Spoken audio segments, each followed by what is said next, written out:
Hi, it's Mrs. Glassman. I'm going to read from you from Frog and Toad Together, the chapter called,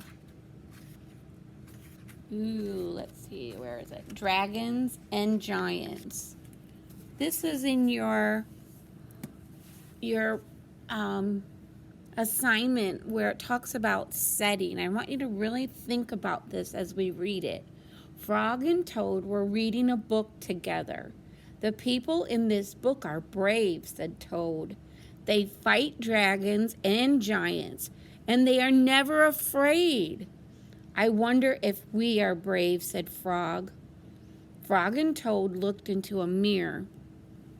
We look brave, said Frog. Yes, but are we? Asked Toad. So right now, at the beginning of this story, I know they're looking in a mirror and they're looking in a book. So I know by looking at the picture clue too that they're at one of their homes. They're at home looking in a mirror talking about the characters in this book being so brave. Now Frog and Toad went outside. We can try to climb this mountain, said Frog. That should tell us if we are brave. Frog went leaping over rocks, and Toad came puffing up behind. They came to a dark cave. A big snake came out of the cave. Hello, lunch, said the snake. When he saw Frog and Toad, he opened his mouth wide. Frog and Toad jumped away. Toad was shaking. I am not afraid, he cried. Now we know they're outside, they're climbing a mountain, and it's easy for Frog because he's got longer legs and Toad's a little rounder and chubbier, so he's puffing. Those words are puffing. And now he's shaking because they were scared by a snake who said he wanted to eat them.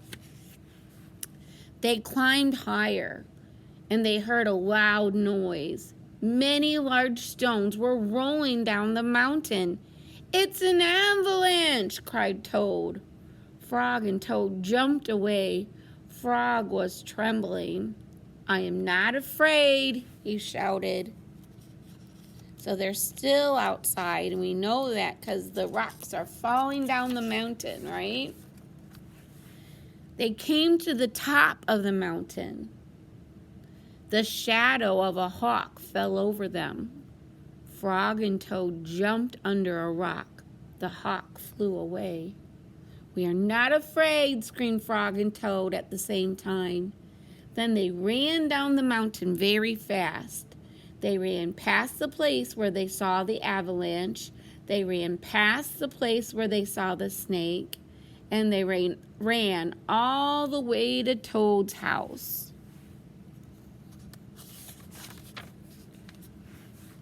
Frog, I am glad to have a brave friend like you, said Toad. He jumped into the bed and pulled the covers over his head. And I am happy to know a brave person like you, Toad, said Frog. And he jumped into the closet and shut the door. Toad stayed in the bed, and Frog stayed in the closet. They stayed there for a long time, just feeling very brave together. So now they're back in the house. But I know they're outside because I can see these words, a dark shadow from the hawk, that they jumped under a rock. They ran down the mountain. So they are outside on this mountain where lots of activities is happening. So make sure when you're describing the setting, you're using those sensory words that help us describe.